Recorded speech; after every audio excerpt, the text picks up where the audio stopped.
Olá, Teresópolis! Estamos começando mais um programa OAB em Foco. Hoje nós vamos entrevistar dois grandes amigos, Dr. José Antônio Mayhofer e o Antônio Rogério Correia.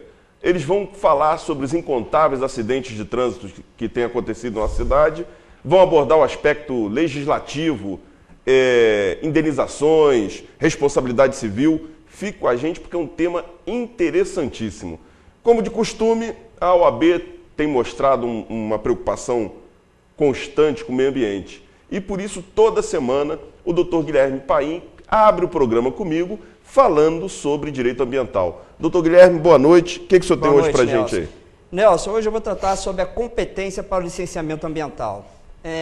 Um dos grandes problemas que existe hoje em direito ambiental, em matéria ambiental, é o regime de competências que não é muito bem definido. Esse regime, ele fica dentro de uma lei esparsa e muitas vezes nós temos problemas para tentar definir esse regime de competência. Eu vou dar um exemplo aqui. O licenciamento ambiental está previsto no artigo 225, parágrafo 1º, inciso 4 da Constituição da República, na Lei 6.000, Lei Federal 6.938 de 81, no seu artigo 10, na Resolução CONAMA 237, no seu artigo 6º, a resolução do CONAMA 237, ela só trata do licenciamento ambiental. Mas especificamente importante, para a gente começar a definir alguma coisa, é ler esse artigo, vocês vão passar a entender. Compete ao órgão ambiental municipal, ouvidos os órgãos competentes da União, dos Estados ou do Distrito Federal, quando couber, o licenciamento ambiental de empreendimentos e atividades de impacto ambiental local e daquelas que lhe forem delegadas pelo Estado, observem bem, por instrumento legal de convênio, e esse instrumento legal de convênio está previsto no artigo 241 da Constituição da República, que permite aos estados e municípios, ou estados com estados, entre estados e municípios, fazerem convênios e fazerem convênios, né? Então, o Estado do Rio de Janeiro, tentando resolver essa questão do regime de competência associado ao licenciamento ambiental, então, vocês começaram a ter uma noção, Nelson, de como é difícil isso, como é complicado, né? Eu vou pegar algumas leis aqui para vocês entenderem.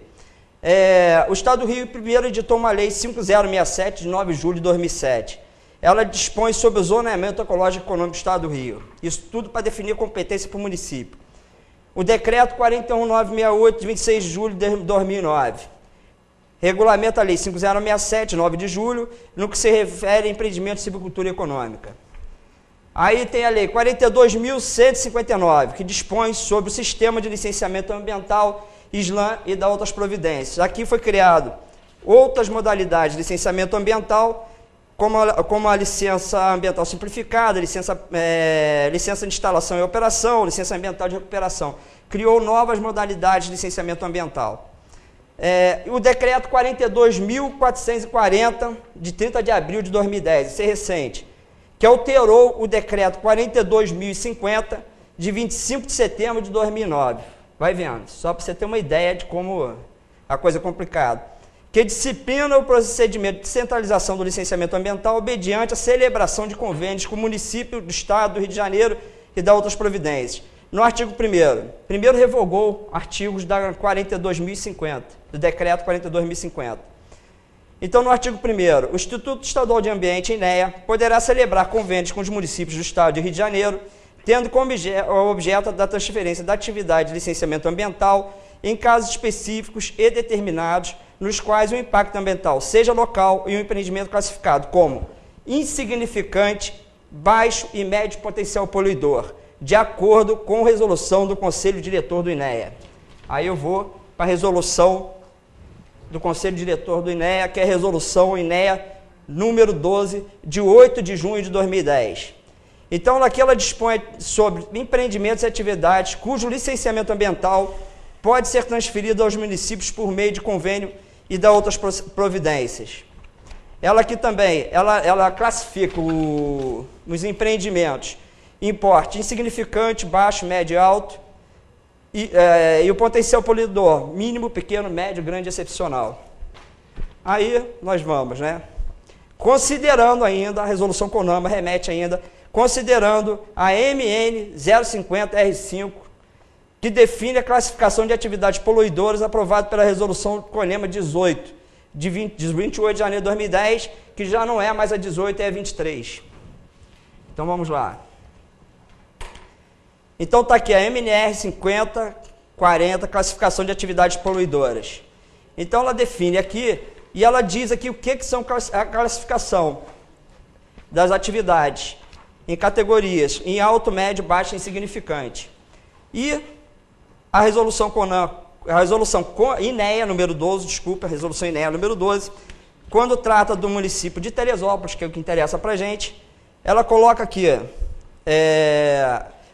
as restrições do município, que são atividades que envolvam projetos de remediações de áreas degradadas ou contaminadas, instalações que utilizem amônia como fluido refrigerante, tancagem a área de inflamáveis em combustível 2, isso o município não pode fazer, até médio impacto, com classificação 1, A e B, e 2, A, B, C, A, B e C. Aí você acha que terminou, eu tenho que voltar aqui para a resolução, ainda a resolução CONEMA 23, que trata da MNR 50. Então isso aqui só para definir e dizer ao município que extração de areia, exceto artesanal, é médio impacto e que é competente o município hoje para licenciar a extração de areia. Só para dizer passar ao município, porque o município, por exemplo, Nova Friburgo, não estava querendo licenciar a atividade de silvicultura econômica. Então, diante disso, eu tive que levar, eu tive o INEA declinou de competência, passando a competência do município. Eu tive uma reunião com o secretário de Meio Ambiente do município de Friburgo, Roberto Viana, e mostrei a fundamentação legal, e ele falou, agora sim, agora eu posso licenciar por aqui. Para você ver como é que... Isso, o INEA levou 40 dias para declinar de competência. Levou 40 dias, só para dizer que ele não era competente para tanto. Então, você vê. Então, eu venho aqui, ó, para dizer silvicultura econômica, por exemplo, está aqui, ó, projeto de silvicultura, impacto insignificante. Então, o município de Teresópolis também, hoje, seria competente para licenciar também reflorestamento de silvicultura econômica. Mas aí você vai à folha 68 da mesma resolução, ele diz se o porte é mínimo ou pequeno. Também tem que ser levado em consideração. Então, para vocês terem ideia, só para definir o regime de competência, eu tive que usar, foram aqui 1, 2, eu até esqueci de contar isso, 3, 4, 5, 6 instrumentos normativos para definir regime de competência. Olha que absurdo. Então, nós precisamos simplificar isso, que isso traz um grande prejuízo econômico ao país, porque quando nós falamos em desenvolvimento sustentável, nós pensamos em desenvolvimento econômico com sustentabilidade. Isso, cara, traz um grande prejuízo. Isso aqui acaba desestimulando aquele empreendedor que quer trabalhar dentro da legalidade e, ao encontrar tamanha burocracia, tamanho impedimento... Vou dar um exemplo hoje que aconteceu comigo. Eu fui dar entrada, há um mês atrás eu fiz o mesmo procedimento, e hoje eu fui dar entrada, o mesmo procedimento de terraplanagem. Chegando à prefeitura, quando eu fui dar entrada, não, hoje agora você tem que verificar se o engenheiro que fez a planta está com SA esse dia. Você vai ter que ir à secretaria, para saber se vai ter ou não, se ele está em dia ou não. Aí eu falei, não, mas espera aí, quem fez a planta, ele trabalha em Friburgo. Não, mas mesmo assim você tem que verificar isso. Então ele tem que se inscrever aqui e recolher. Então uma série de coisas que acabam desestimulando aquele que quer andar na legalidade. Tem muita gente que chega para mim, não, eu vou jogar no chão, depois eu vou lá, se não está, que eu faço, aconteço, porque diante tamanho problema. Então o que eu peço hoje às autoridades, né, que estão envolvidas com o meio ambiente, é que procurem simplificar esses atos, procurem minimizar, procurem desburocratizar essa situação do licenciamento ambiental, que acaba trazendo inúmeros problemas a quem quer andar na legalidade. E esse é o meu recado hoje. Muito obrigado, Guilherme. Guilherme, toda semana falando sobre o direito ambiental. E agora faremos um pequeno intervalo comercial e voltaremos em seguida com o Dr. José Antônio Mayhofer e o meu amigo Antônio Rogério Correia, falando sobre legislação de trânsito. Fique com a gente em um pequeno intervalo comercial.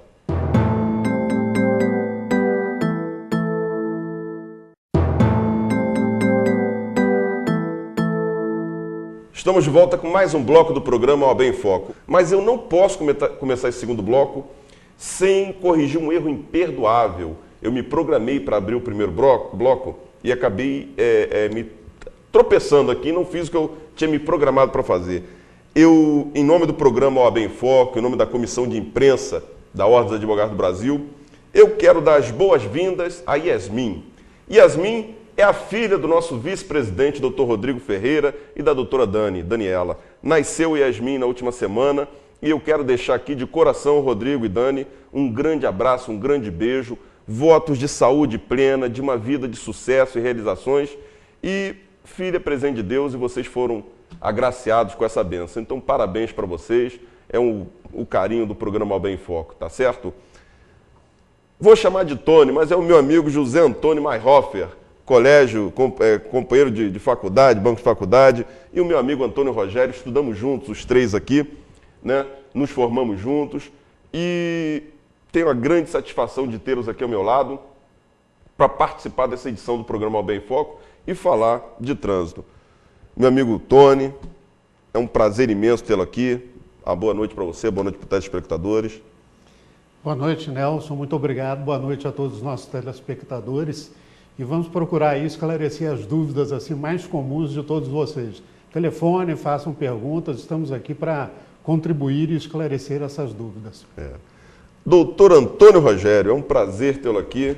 Muito obrigado por ter aceito o convite. Sua boa noite aí para o telespectador. Primeiro, obrigado, Nelson. Boa noite para você, boa noite aos amigos que nos acompanham. É uma satisfação estar aqui. O programa OAB em Foco é uma realização da 13ª subseção, hoje presidida pelo Dr. Jefferson de Faria Soares e o vice-presidente, Dr. Rodrigo Ferreira, e em parceria com a Diário TV. Programa ao vivo 27420206. Hoje falando sobre trânsito. Primeiro eu vou pedir uma abordagem pessoal. Teresópolis tem sido notícia e tem visto nos jornais quase que diariamente o crescente número de acidentes de trânsito, principalmente envolvendo motos. Eu, inclusive, vou dar um depoimento pessoal. Nesse domingo eu estava indo para o bairro do Meldon e vi uma cena lastimável. Na minha frente tinham dois carros, um Fiesta e um Gol. O Gol estava na frente. O Fiesta, com uma família, foi ultrapassar o Gol. E, em plena ultrapassagem, o Gol simplesmente acelerou e não deixava o Fiesta ultrapassá-lo. E foi. Quando chegou perto de um declive, que não tinha como a pessoa ver o carro que estava vindo, surgiu uma moto. E o Fiesta foi obrigado a jogar o carro em cima do Gol. E o Gol subiu quase pela calçada e dois rapazes rindo dentro do Gol. Eu achei aquilo um absurdo. Minha vontade foi ligar para 190 e denunciar por direção perigosa, mas, infelizmente, eu sabia que a polícia não teria como, né, não teria a agilidade necessária para abordar aquelas pessoas. E aí eu pergunto aos senhores, meus amigos, o que os senhores acham dessa violência, desse número crescente de acidentes que Teresópolis tem vivido? Bom, acredito isso uma... O senhor foi vítima, inclusive, de um acidente de trânsito, né? Exatamente. Eu fui uma vítima de trânsito, né, que, como você bem disse, está sendo quase que diariamente acontecendo acidente. E isso eu pontuo isso com relação até à própria educação, né? Educação mesmo de trânsito. Acho que uma política governamental mais incisiva, mais atuante, né, para educar não só os motoristas, né, que dirigem nossa cidade aí, mas também os pedestres, né, orientando, utilizar a faixa de pedestre para atravessar uma rua. Nesse caso mesmo que você falou, do próprio motorista, ele ter o discernimento de que ele está pondo vidas em risco com essa atitude negligente, enfim, de imprudência, né? Então, eu acredito isso uma política mais educacional que o governo, né, enfim, os nossos governantes teriam que agir. Principalmente a nossa cidade, por estar assoberbada, estar sem fluxo, não está tendo fluxo de veículo, né? Muito trânsito, poucas ruas, enfim, eu acredito nisso. Enforcados. Sim. Doutor Mayhofer, a gente chama de Tony carinhosamente, a nossa irmã, Doutor Mayhofer, A gente estava conversando, o senhor falou dessas blitz que a PM tem feito, o doutor Antônio que está abordando isso, de uma política educacional. Eu imagino que a blitz também tem uma função educacional. Eu imagino dessa forma. Tem a função de vigilância, né, de tentar coibir o trânsito, mas tem uma função também educacional. O senhor vê dessa forma, e eu pergunto, em caso de blitz, quais os documentos necessários para o condutor do veículo? Nelson, veja só, eu concordo com você realmente. Eu acho que a blitz ela é extremamente necessária por esses dois aspectos que você mencionou. O primeiro, pela educação, não é? Há um processo educativo naquela vigilância que a Polícia Militar, com o Detran e outros órgãos responsáveis, né, fazem em nossas vias públicas. E há também, evidentemente, um aspecto preventivo de segurança, né, e de fiscalização também. É fundamental essa atuação da Polícia Militar, de um modo geral, que é a que normalmente nós mais vemos ostensivamente, porque há muitos carros irregulares, nossa cidade tem uma fama de ter muitos carros irregulares, sabemos disso, não é? Motocicletas, como você bem mencionou agora, nós temos tido muitos acidentes com motocicletas. Isso está se tornando, eu diria, até um problema já de saúde pública. Verdade. Não é? Muitos acidentados, muitas pessoas com vítimas deficiência, fatais. com vítimas fatais, moto batendo com moto. Explodindo. Moto explodindo, muito bem lembrado. Então, eu acho que há necessidade realmente de uma implementação de um programa educacional para o trânsito, bem maior, bem mais incisivo, como disse o doutor Rogério. E acredito também que haja uma implementação da fiscalização do trânsito e da segurança pública de um modo geral. Por quê? São situações que estão extremamente, intimamente ligadas, não é? Muitos carros trafegam irregularmente, há vários carros roubados em nossa cidade, há carros roubados do Rio de Janeiro que vêm para cá para praticar crimes, isso é muito comum, nós temos presenciado isso aí ultimamente, e há aqueles casos também em que a fiscalização da Polícia Militar e dos órgãos de trânsito servem a também uma fiscalização tributária. Por que isso?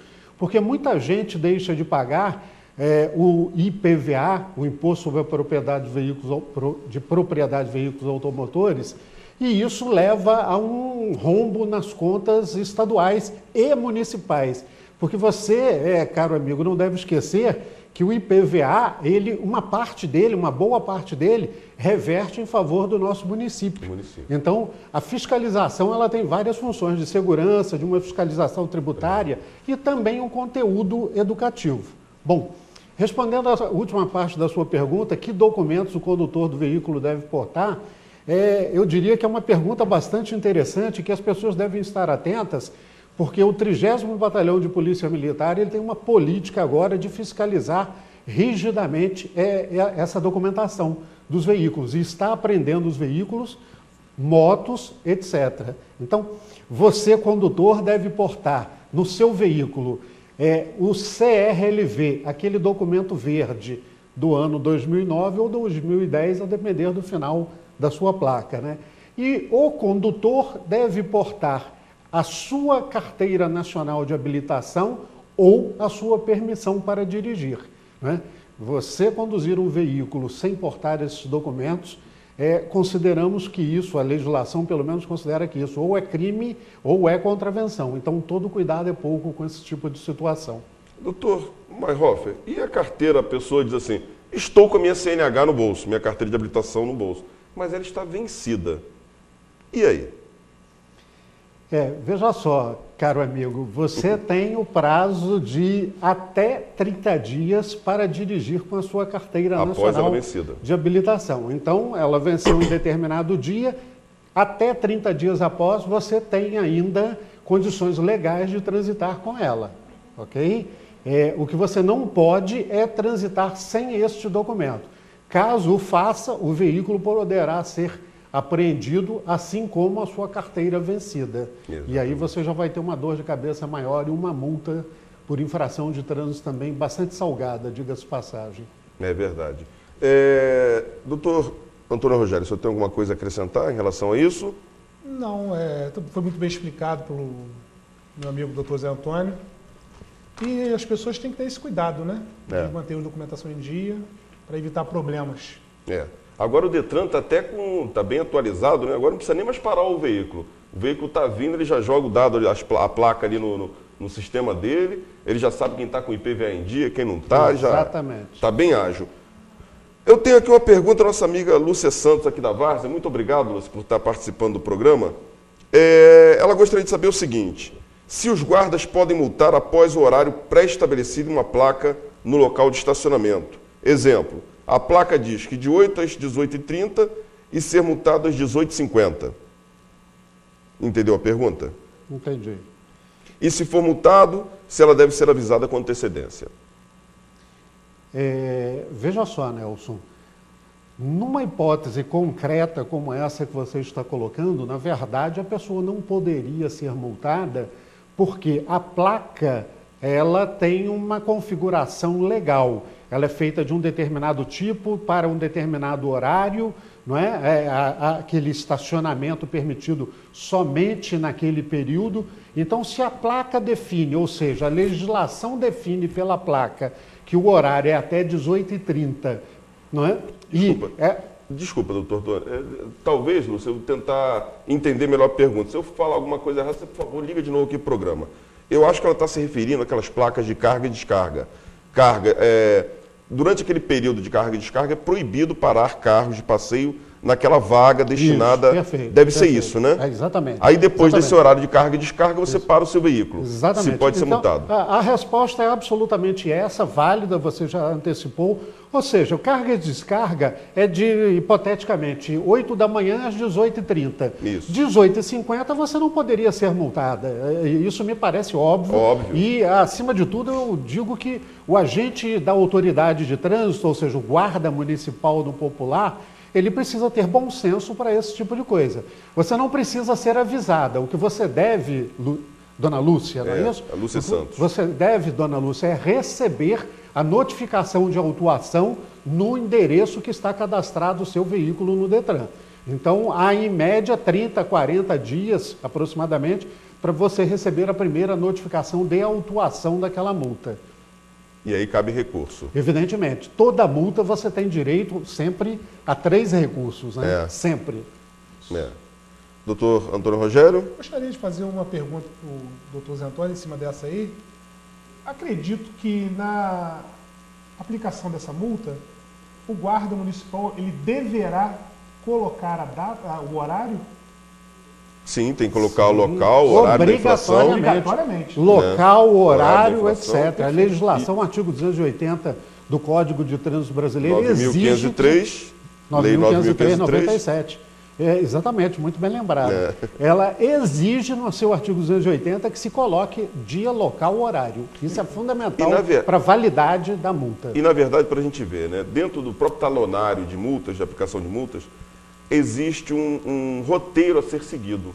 E o primeiro passo não é multar, é advertir. A função da Guarda Municipal do Policial Militar seria advertir o motorista. Eu imagino que nós deveríamos ter um cadastro onde essa advertência fosse registrada e numa reincidência, aí sim, ser aplicada a multa. Como não existe esse cadastro, eles já entram multando diretamente, não é isso? Falando em multa, vamos voltar para as motos, doutores. Doutor Antônio Rogério e doutor Mayhofer, piloto de motocicleta, tem que usar o capacete e o carona, tem que usar o capacete? Qual dos dois se habilita a falar? A responder. Doutor Zé Antônio. Pergunta interessante até por causa de toda essa história envolvida com um grande número de motos em nossa cidade, né? Nós temos presenciado um pouco cuidado de alguns motociclistas ao transitarem em suas motos. A resposta objetiva para essa pergunta é: obrigatoriamente, tanto o piloto quanto o condutor da moto devem utilizar o capacete. Cabe ressaltar ainda, por oportuno, que a não utilização do capacete por qualquer um dos dois, o carona e o piloto, seja uma multa gravíssima, R$ 574 e por aí afora, 7 pontos, até a apreensão do veículo. Então, todo cuidado é pouco com esse tipo de utilização do capacete, né? Não pode levar o capacete no braço, ele não foi feito para isso. Cotovelo, né? Não é? Ele foi feito para ser utilizado. E outro detalhe, é importante observar o seguinte, não é qualquer capacete. É aquele capacete vistoriado pelo Inmetro, aquele capacete aprovado pelo Inmetro. Existem aquelas etiquetas luminosas que você tem que afixar nas laterais, frente e costas do capacete. Então é importante você observar essas regras. A viseira, né? Não é simplesmente estar com o capacete. É um conjunto de regras, de exigências que tem que ser observado para evitar aí um desconforto de ser parado por uma blitz, ter seu veículo apreendido, pagar multa de estacionamento. Né? O mais não é importante verdade? disso tudo, Nelson, é você proteger a sua própria integridade física. Sim, com certeza. Acima de tudo isso. Muito bem lembrado, doutor Rogério. Meus amigos, eu preciso fazer um pequeno intervalo comercial e a gente volta em seguida com a continuação do programa OAB em Foco de hoje, agradecendo novamente a nossa telespectadora, a Lúcia Santos, aqui do bairro da Várzea. Espero ter respondido sua pergunta aqui, os nossos amigos, e faremos um pequeno intervalo comercial. Fique com a gente, voltamos já já.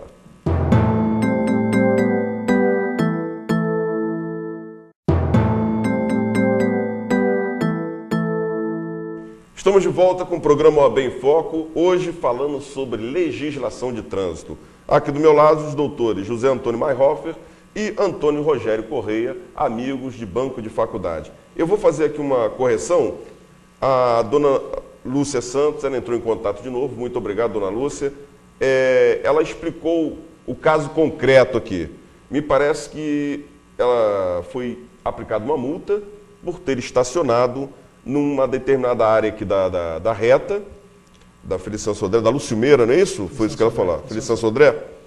Mas parece até o doutor Mayhofer aqui estava chamando a atenção, porque parece que ali é uma área exclusiva. Aí o senhor explica para a gente, por favor.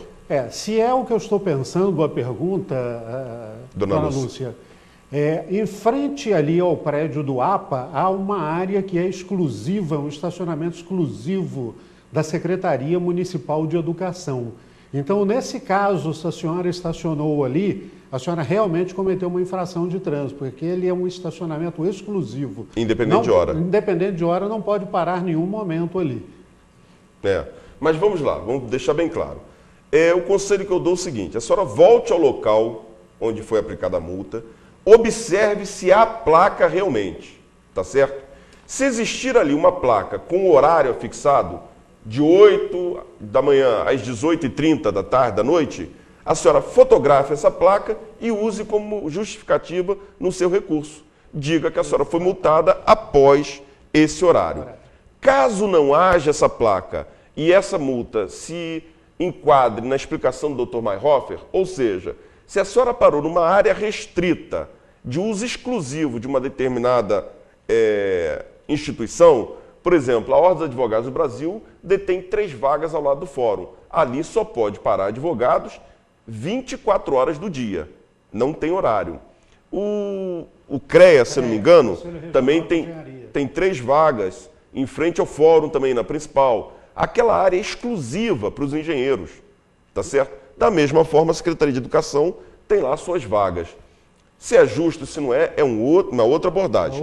Né? Direito adquirido, tal. Então, o conselho é esse, a senhora observe lá, volte ao local onde foi lavrada a infração e observe se existe horário. Se existe, use como recurso a fotografia. Orientei certo, doutor Mayhofer? Absolutamente certo. Muito boa. Tá certo. Vamos continuar. Nosso amigo João Alencar, lá do bairro de São Pedro. João, concordo plenamente com o seu comentário aqui. Ele está perguntando, doutores, qual o dispositivo, qual a previsão de lei para essas motos que andam pela cidade com esses canos de descarga silenciosos, adulterados, com aquele barulho imenso, perturbando a paz de todo mundo? Pode, não pode? O que a legislação fala sobre isso? Qual dos dois? Nelson, veja só, a verdade objetivamente é que não pode. Não pode. Você sabe que há uma legislação estadual que prevê um limite máximo de barulho, que, se eu não me equivoco, são 85 decibéis. Isso é válido para qualquer situação de barulho, não é? Vale para aquele carro de som absurdo que passa na nossa porta em altos brados e vale para aquela moto com escapamento aberto, fazendo aquele barulho absurdo na frente da sua casa, do seu comércio, etc. Então, a medida correta para esse tipo de veículo é pura e simplesmente a polícia militar apreender este veículo. Sim. E ele que seja consertado, coloque o equipamento adequado dentro da norma legal e ele será liberado. Basicamente, qualquer equipamento que produza um som em altos brados, absurdo aos ouvidos humanos, ele deve ser apreendido. Essa que é a pura realidade. Está violando o seu direito. A Lei 9.503, que é a lei que regula o Código de Trânsito Nacional Brasileiro, eu não lembro o artigo certo, mas tem um artigo específico que fala sobre tirar as especificações originárias do veículo. Exatamente. Tá certo? Adulterar as condições originárias. Isso é passível de multa e apreensão do veículo até que a peça que foi substituída seja reintegrada ao veículo. Exatamente. Então esse cano de descarga, além de ferir a lei do silêncio, tá certo? Que é uma regulamentação 10.200, eu não lembro direito a lei do silêncio, que é uma legislação específica, ela fala sobre os decibéis. Eu, na verdade, tinha uma ideia de 90 decibéis, o doutor Mayhofer falou 85, mas é algo entre de 85 e 90. Aproximadamente. Então, o que acontece? Cabe realmente à Guarda Municipal e à própria Polícia Militar verificar essa infração, né? Essa adulteração. Tá certo? Doutores, vamos voltar aqui. Então, meu amigo João Alencar, lá do bairro de São Pedro, eu espero que a gente tenha respondido sua pergunta. Realmente existe previsão e quem tem que tomar as providências é a Polícia Militar e a Guarda Municipal. Mas você pode denunciar 190, anote a placa da moto e deixe que a polícia faça o seu trabalho. Faça o seu trabalho. Tá certo? Vamos lá. Doutor Antônio Rogério, eu fiz uma série de perguntas aqui, anotei porque o tema é vasto. Legislação de trânsito, o tema é vasto. Eu queria fazer uma pergunta específica para o doutor Antônio Rogério, que o doutor Mayhofer falou aqui do DPVAT, né? O que é DPVAT, doutor Antônio Rogério? DPVAT é um seguro obrigatório de danos pessoais causados por veículos automotores, né? Automotores via terrestre, né? E ele tem essa função social, né? O DPVAT tem essa função social, né? Ele veio criado, ele teve uma origem, historicamente, na década de 60, né, que tinha um nome diferente, era Recovat, aí veio passando, e hoje, né, na Lei 6.194 de 74, né, ele veio e a cobrir, né, essa falta que tinha no nosso seguro, que antes, diga-se de passagem, do advento dessa lei, ele tinha um caráter estritamente de responsabilidade civil, né? Após a promulgação dessa lei, ele não teve mais esse caráter de responsabilidade civil, que vem sempre da culpa ou do dolo. Por que eu estou falando isso? Isso, os senhores que foram vítimas, têm familiares, enfim, que tenham pessoas que foram, né, vitimadas com relação a acidente de trânsito, independe da culpa ou do dolo. Né?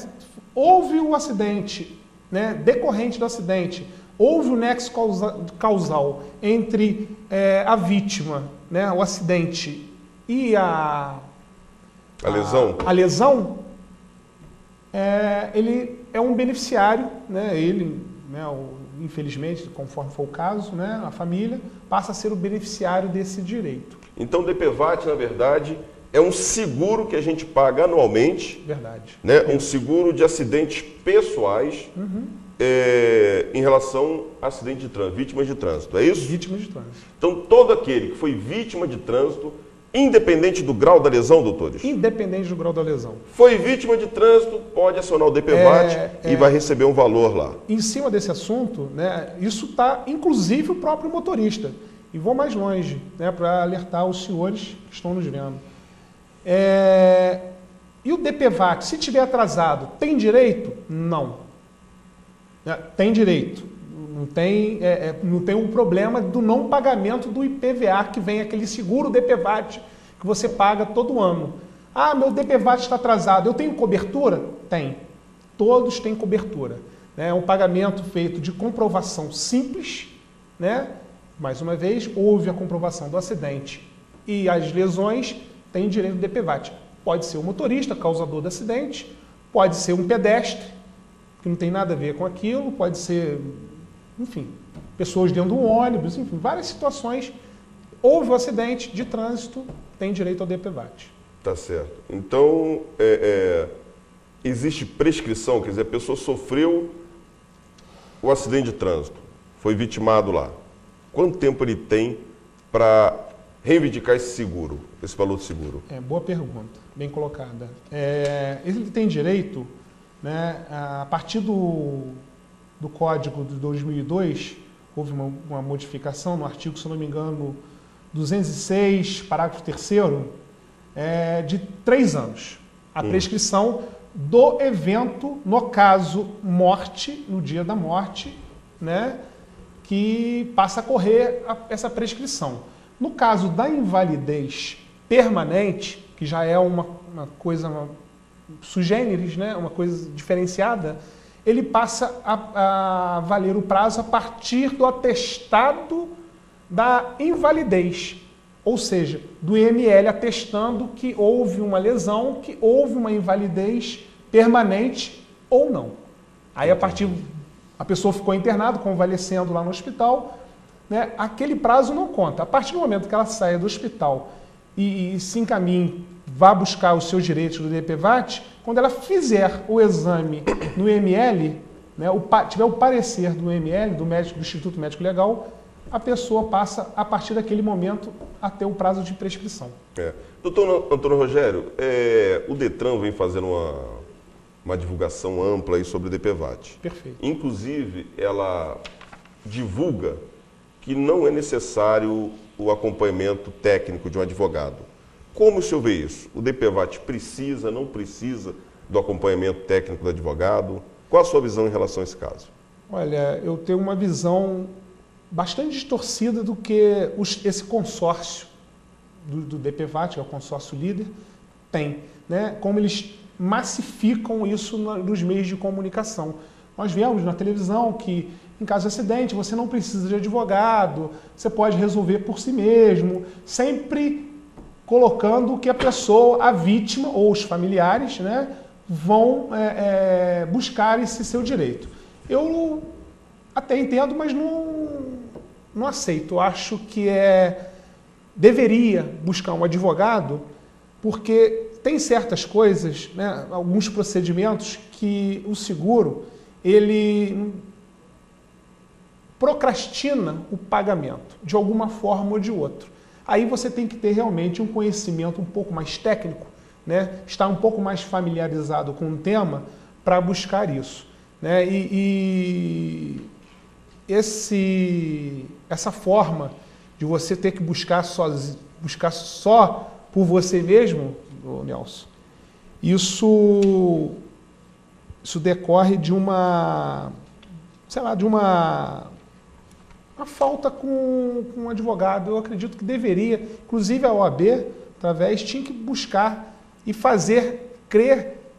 buscar esse direito para os advogados, inclusive com relação às próprias fraudes. Eu ia falar isso agora. O grande ponto, doutor Antônio Rogério, é comum a gente ver o seguinte: pessoas de menor poder aquisitivo, poder cultural, vamos dizer assim, que são vítimas de acidente de trânsito e desconhecem o DPVAT, desconhecem que têm o direito de receber um valor X por conta desse seguro e abandonam esse direito, porque desconhecem. Verdade. Aí alguns espertalhões, verdadeiras quadrilhas especializadas. Não é verdade? Não é verdade? Verdade. Se aproveitam dessa inocência e recebem esse dinheiro em nome dessas pessoas e às vezes recebe um valor, vamos imaginar, recebe 10 mil reais, diz para aquela pessoa que recebeu R$1.000, ficam com 9, não é assim, doutor, que acontece? Geralmente, quando existe o evento morte nesse acidente, né, a título de exemplo, tá? Isso não quer dizer que seja uma regra, né? Mas existem como você bem disse, os espertalhões, os aproveitadores, né? Que se oferecem seus préstimos, naquele momento a família está, né, envolvida, né, fragilizada emocionalmente diante daquela situação, né? E oferece seus préstimos, né, juntamente com um pedido, além dos préstimos, juntamente com um pedido de assinatura de uma procuração, dando plenos poderes para essa pessoa receber. Até aí não existe problema algum.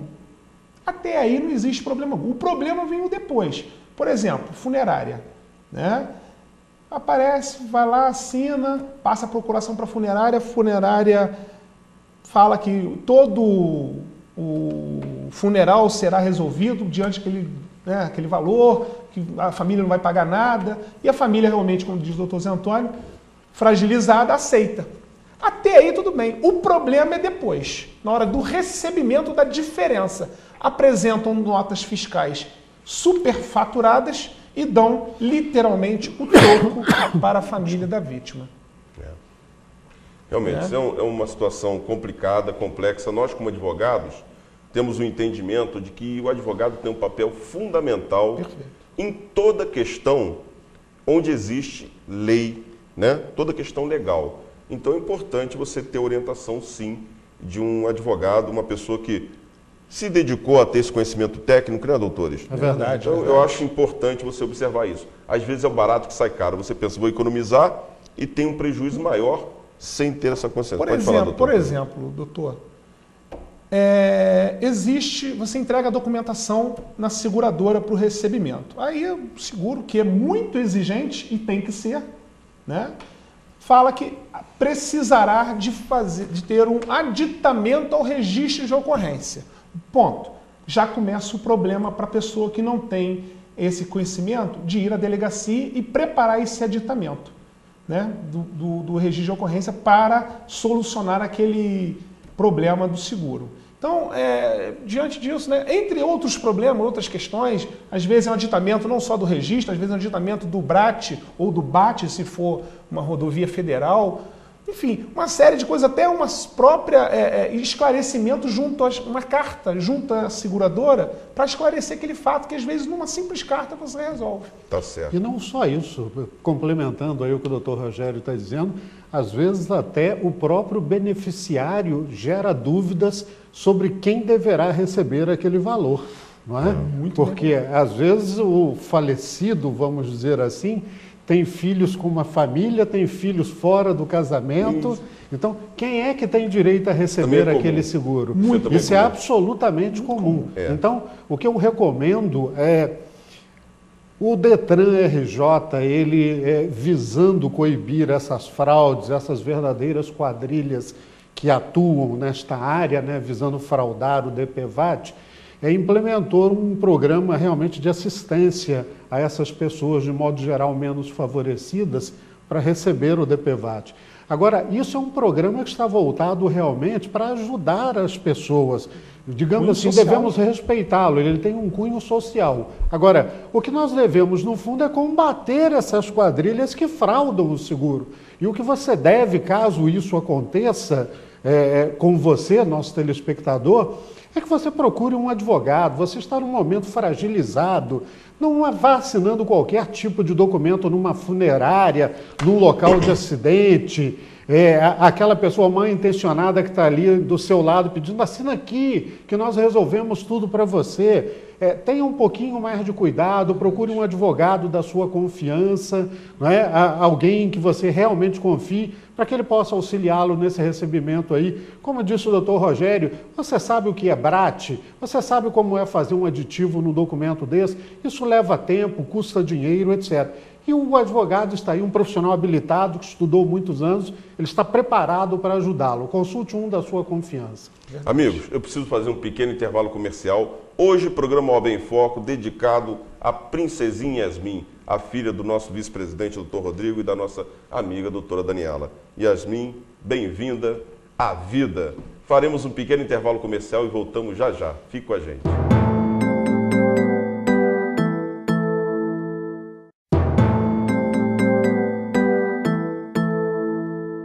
Estamos de volta com mais um bloco do programa OAB em Foco. Aqui ao meu lado, José Antônio Mayhofer e o meu também amigo Antônio Rogério Correia. Doutores, nós terminamos o bloco anterior e os senhores falaram uma coisa que me chamou bastante atenção. A gente vai voltar a falar sobre o seguro DPVAT e sobre essas assinaturas que são solicitadas naquele momento da pós-acidente, onde a família realmente está fragilizada. Mas eu vou, antes de abordar esse tema, eu vou falar para o amigo telespectador aqui o que a gente estava comentando nos intervalos comerciais. Eles comentando aqui, o meu amigo Mayhofer, o Tony, que a gente chama carinhosamente de Tony, doutor Antônio Rogério, comentando que estão gostando do programa, falando da função social do programa, da importância do programa. Verdade. E eu vou dizer para os senhores o que eu digo sempre aqui. O programa OAB em Foco não é o programa do Nelson, é o programa da 13ª subseção, hoje presidida pelo doutor Jefferson de Faria Soares e vice-presidida pelo Rodrigo Ferreira, pai da Yasmin. Agora vai ser o Rodrigo Ferreira, pai da Yasmin. Rodrigo, pai da Yasmin. Parabéns. Isso. E sendo assim, é o programa dos senhores, tá certo? É uma realização da 13ª subseção em parceria com a Diário TV, para que nós, advogados do município, tivéssemos a oportunidade de ter uma janela para a população. Uma forma de mostrar a competência do advogado teresopolitano, de mostrar o conhecimento. Então, eu estou dizendo isso porque é o seguinte, os senhores não precisam de convite para entrar na própria casa. Não é verdade? Obrigado. A casa é dos senhores, é de todos os amigos advogados inscritos na 13ª subseção. As portas estão abertas para os senhores. Na verdade, eu peço a ajuda dos amigos e amigas advogados e advogadas para que venham o programa OAB em Foco divulgar essa belíssima profissão que é a advocacia, o exercício do direito, mostrar a importância do advogado. Nós temos que ter um grupo de advogados aqui em Teresópolis que mostre pelo exemplo a beleza de ser advogado, não é verdade?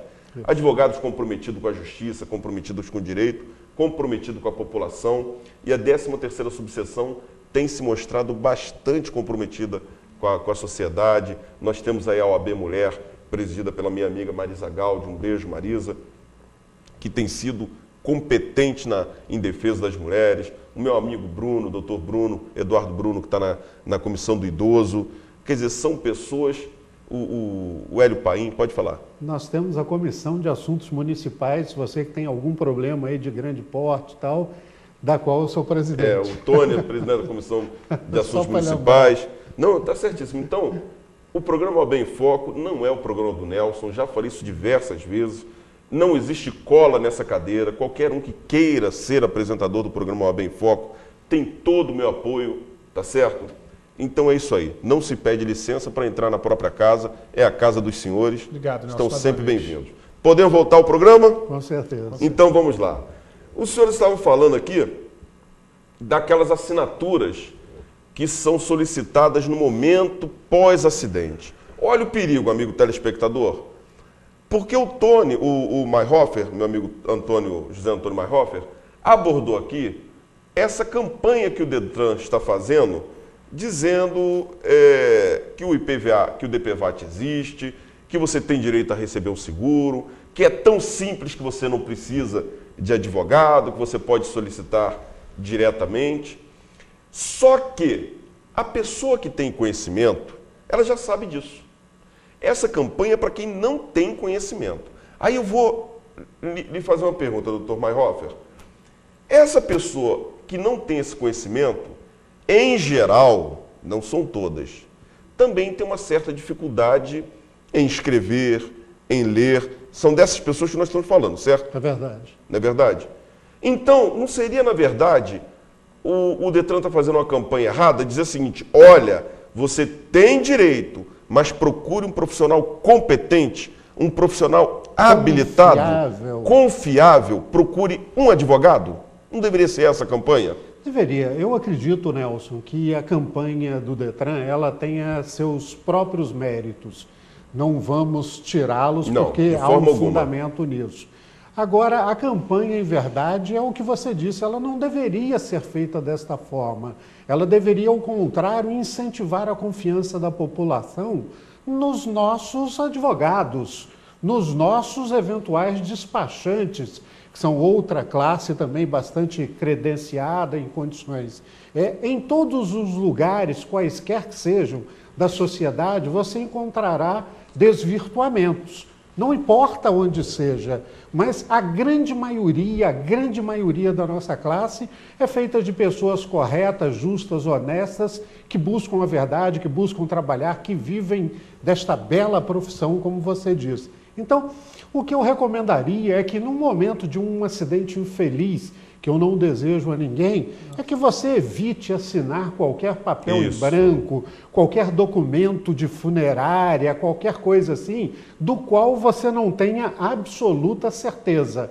Evidente, assinar documentos em funerária temos que assinar, não há nenhuma dúvida com relação a isso. Agora, que documentos? Então, esse é o cuidado que você precisa ter para você não ser abordado. Eu não estou falando, diga-se passagem, de funerárias. Estou falando de uma situação específica. Uma possibilidade. A abordagem de pessoas estranhas que dizem, não, eu resolvo tudo, eu dou um jeito nisso, etc. Fuja dessas pessoas, não assine nada neste sentido, não assine uma procuração num momento fragilizado como esse que normalmente a pessoa está porque teve um parente, um ente querido acidentado, né, às vezes com um acidente fatal. Então, não assine nada nesse sentido, se preserve, porque você tem direitos, esses direitos devem ser preservados e o que você deve fazer é o que eu já disse anteriormente. Procure um profissional habilitado, um profissional confiável, porque o advogado está aqui para ajudar você. Ele é confiável, ele é sério, ele é correto e é ele que você, regra geral, deve procurá-lo para buscar receber o direito que você tem junto ao DPVAT. Mesmo porque não é um direito que se extingue do dia para a noite. Não. Você tem tempo de resolver toda a fatalidade e com calma você procurar uma ajuda competente. Mais uma vez, até pela prescrição são 3 anos que a pessoa tem para dar entrada, não é para receber. No final eu vou perguntar para o doutor Antônio aqui os valores que envolvem esse seguro aí. Perfeito. Mas antes eu vou fazer outra pergunta aqui para o doutor Mayhofer. Doutor Mayhofer, a legislação, volta e meia, cria-se exigências. Por exemplo, a luz de freio, de parada de freio, né, que agora, antes era um acessório, agora já é. Todo automóvel vem com um brake light ali no veículo. Mas no início era uma sugestão, era uma opção. Não é isso? É verdade. Agora nós temos o seguinte, e eu até acho bem-vinda essa legislação. No início ela causa um impacto. O estojo de primeiros socorros. Aquele estojo, todo mundo comprou, depois ninguém se exigiu. Disso, né? Mas olha só, qual é o bem mais precioso de uma família? A própria família, os entes. Né? A vida. No caso da família, o bem mais precioso são os parentes ali. Né? A vida é o bem maior. Né? Mas estou dizendo, no seio familiar, a tendência é parente proteger parente, o pai proteger o filho proteger o pai e tal. Então você imagina o seguinte, o pai pega a criança e coloca no colo para dirigir o carro com ele, uma criança de 6 anos. O que esse pai merece? Uma coça, né? Merece ser chamado a atenção e merece ser multado porque ele realmente está colocando a vida desta criança em risco. Isso é objetivo e está cometendo uma gravíssima infração de trânsito. Não é? Meu amigo, não faça esse absurdo, tá certo? Lugar de criança é onde, doutor Mayhofer? Ou no bebê conforto, ou na cadeirinha, ou no assento elevado, qualquer um deles, dependendo da idade desta criança. Que agora é obrigatório esses utensílios, não é isso? O senhor pode passar para a gente, para o telespectador, o que a legislação diz, faixa etária e que tipo de equipamento tem que ser usado? Nelson, basicamente, eu vou resumir mais ou menos a história. Você tem, quando se fala em cadeirinha é um popular. Né? Cadeirinha, na verdade, são 3 tipos de equipamentos. Basicamente, de 0 a 1 ano, a criança deve utilizar o bebê conforto e voltado no sentido contrário ao do motorista, ao da direção do veículo. De 1, basicamente, a 4 anos, a criança deve utilizar o popular, a famosa cadeirinha. Né? Depois de 4 anos, a criança deve utilizar o que a gente chama... No banco de trás do veículo. Sempre no banco de trás. Né? A cadeirinha ela já deve ser no sentido do motorista, no sentido da direção do veículo, tá? Exatamente ao contrário do bebê conforto. A criança fica olhando a pista, no caso. Exatamente. Depois disso, depois de 4 anos, a criança deve utilizar, em regra, aquele assento elevado, aquele que fica em cima do banco. Basicamente é isso o que a legislação exige para a proteção das crianças. As crianças devem ser conduzidas sempre no banco traseiro do veículo. Crianças maiores de 10 anos é que devem ser conduzidas, podem ser conduzidas no banco dianteiro dos veículos. Aí eu, como um bom telespectador do Jornal Diário TV, assisti a sua entrevista e vou reproduzir aqui uma pergunta feita pelo meu amigo Anderson Duarte. E ele disse assim: mas doutor Mayhofer, e se o carro for, por exemplo, uma Saveiro, que não tem banco traseiro, como se resolve? Eu assisti o programa do Anderson. Pergunta difícil. Mas ele fez essa pergunta aqui na entrevista. Fez. Nelson, aí eu não tem jeito, eu diria, alguém não deveria ir ali para a segurança da própria criança, porque como você disse, o bem jurídico tutelado, o que a legislação mais se preocupa é a integridade física daquele menor. Então o ideal é que, no exemplo da Saveiro... Vá de táxi. Pronto. Vá o motorista e a criança. Ou vá o motorista e a mãe, o pai, etc. E a criança vá de táxi, qualquer coisa nesse sentido. Eu queria lembrar agora uma novidade, aproveitando o gancho, Nelson, de que os veículos, vamos dizer assim, públicos, de uso público, táxi, ônibus, etc., vans, elas não estavam obrigadas ao uso dos equipamentos de segurança para menores, cadeirinha, bebê conforto, etc. Mas o CONTRAN, Conselho Nacional de Trânsito, acredito que a partir já desse mês de setembro, ele está editando uma nova resolução em que as vans, a começar pelas vans escolares, serão obrigadas a utilizar a cadeirinha.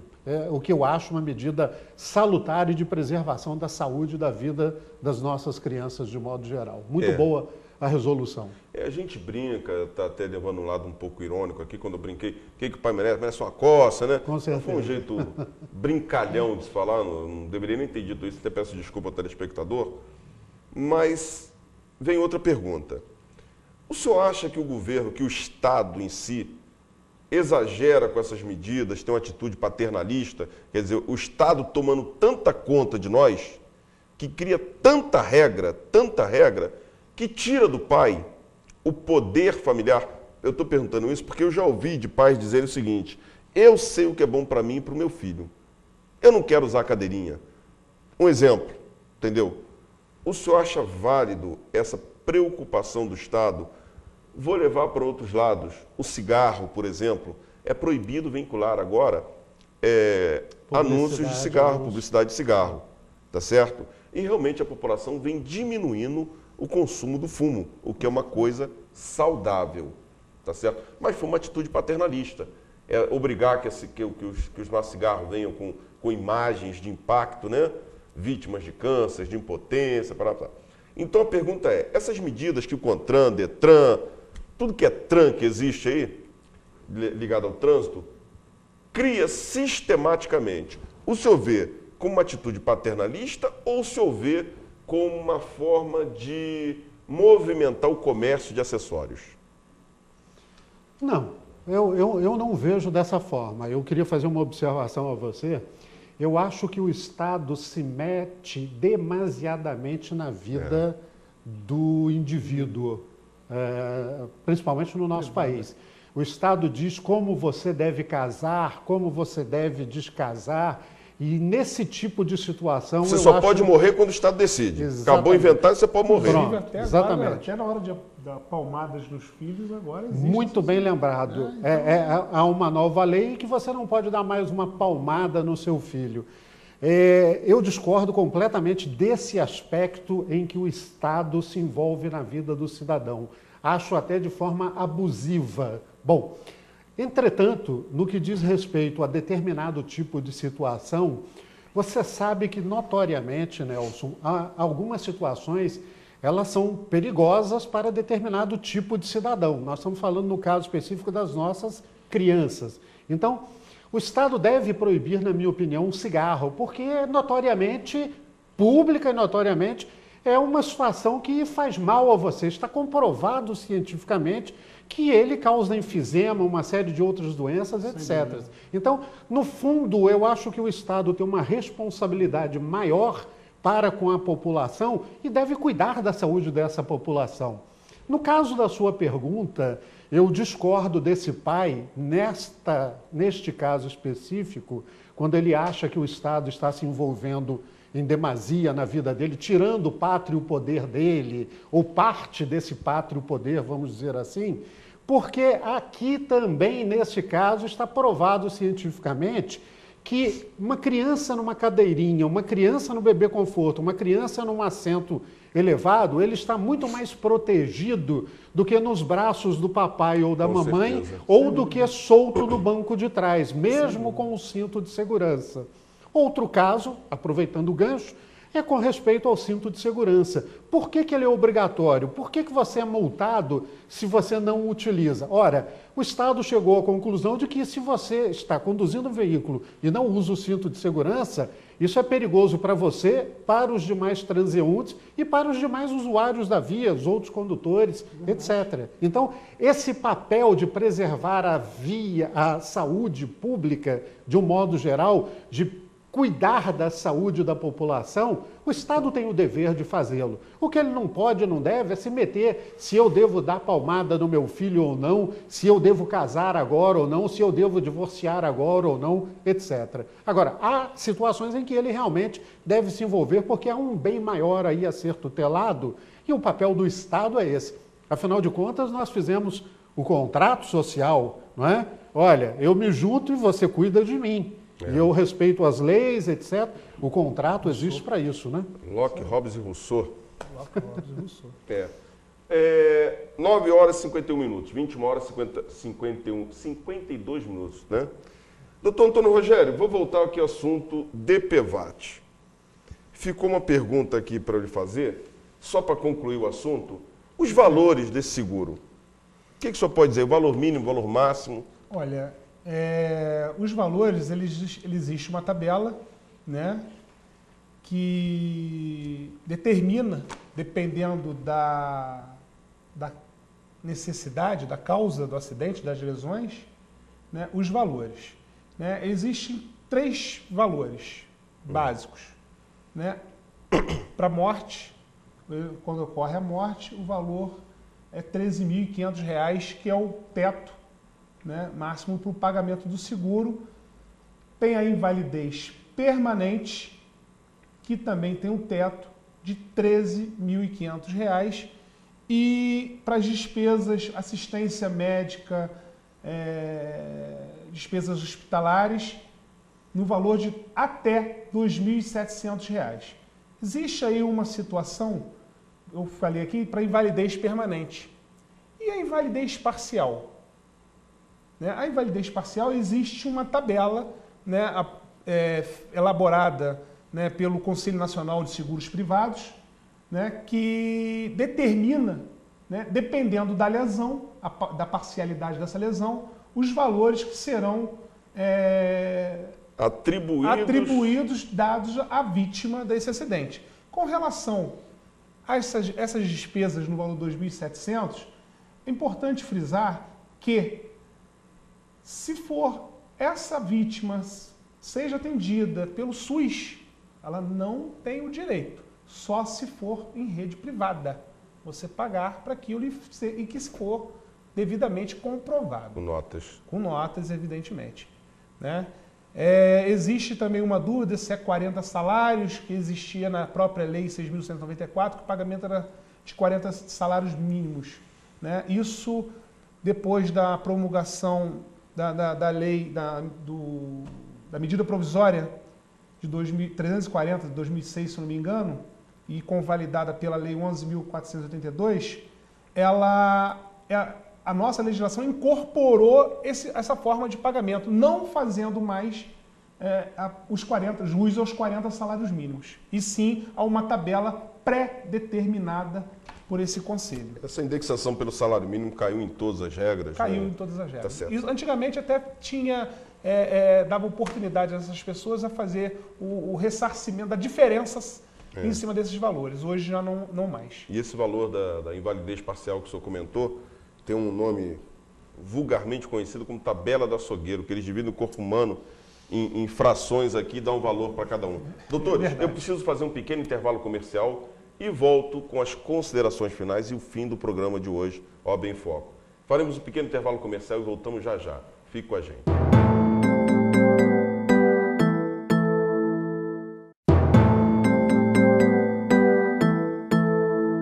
Meus amigos, nós temos 3 minutinhos para as considerações finais.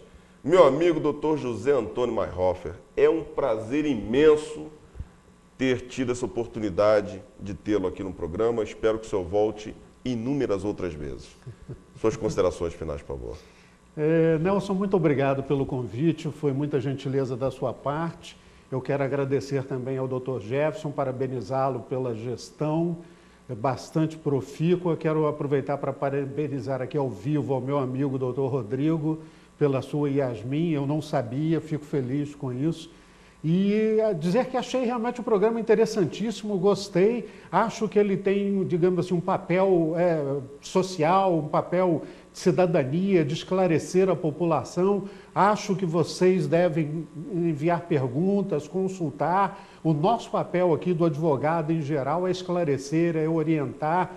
E volto a insistir, confiem no profissional, o advogado está aí para ajudá-lo, nós estamos aqui para ajudá-lo.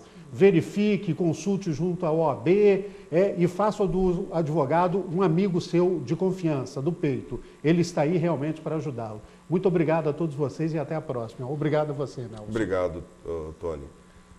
Doutor Antônio Rogério, meu grande amigo Antônio Rogério, é um prazer tê-lo aqui participando do programa. Novamente, falo que as portas estão abertas, não precisa convite, é só entrar, sentar e falar. Tá certo? O programa é seu. Obrigado, Nelson. Mais uma vez agradecer esse convite. Espero que tenhamos aqui esclarecido algumas coisas, com relação à legislação de trânsito, à própria legislação de DPVAT. E desejar a todos aí uma boa noite e da próxima vez estarei aí. Próximo convite, com certeza. Tá certo. Meus amigos telespectadores, muito obrigado pela audiência de hoje. Fico com a gente toda segunda-feira, programa ao vivo. Vou encerrar o programa de hoje mandando um beijo para Yasmin, os parabéns para o Rodrigo e para a Dani. Yasmin, novamente, seja bem-vinda à vida, que você tenha uma vida feliz, saudável, uma vida cheia de realizações. É o que deseja o tio Nelson, tá bom? Um forte abraço, fiquem com Deus e até o próximo programa.